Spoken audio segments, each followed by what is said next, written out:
आवाज मानदेशाचा। मान तालुक्यातील मसवड पोलीस स्टेशनचे सहाय्यक पोलीस निरीक्षक अक्षय सोनवणे यांची स्टाफसह पुन्हा एकदा अवैध वाळू उपसावर धडक कारवाई करून वाळू माफियांना दणका दिलाय।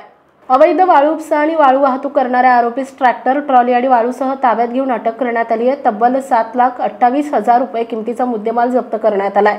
मनोहर जगन्नाथ जंगम आणि सयाजी पंढरीनाथ कुंभार दोघेही राहणार पानवण असे गुन्हा दाखल केलेल्यांचे नाव आहेत। याबाबत सविस्तर माहिती अशी की मसवड पोलीस ठाणे हद्दीतील पानवण तालुका मानगावचे हद्दीत ओढ्याच्या पात्रात एक लाल रंगाचा ट्रॅक्टर आणि लाल रंगाच्या ट्रॉलीमध्ये वाळू भरून चोरटी वाहतूक करत असल्याबाबतची खात्रीशीर बातमी काढून सदर ट्रॅक्टर आणि ट्रॉलीला पकडण्याकरिता जात असताना पानवण गावाजवळ एक लाल रंगाचा ट्रॅक्टर ट्रॉलीसह रोडवर दिसल्यानं त्याचा पाठलाग करून पकडलं असता त्यामध्ये वाळू भरलेली दिसून आली।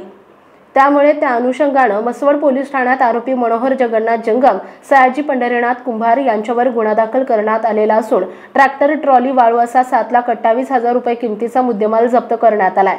या कारवाईमुळे अवैध वाळू उपसा करणारे आणि वाळू वाहतूक करणारे यांचे धाबे दणाणलेत। सदरची कामगिरी ही माननीय वरिष्ठ पोलीस अधिकारी सातारा जिल्हा यांच्या मार्गदर्शनाखाली सहाय्यक पोलीस निरीक्षक अक्षय सोनवणे, पोलीस उपनिरीक्षक अनिल वाघमोडे, देवानंद खाडे, अमर नारनवर, सतीश जाधव, योगेश सूर्यवंशी, राहुल थोरात, नवनाथ शिरकुळे यांनी केली आहे। मानसोफर न्यूज संपादक बापूसाहेब मिसाळ, वरकुटे, मलवडी।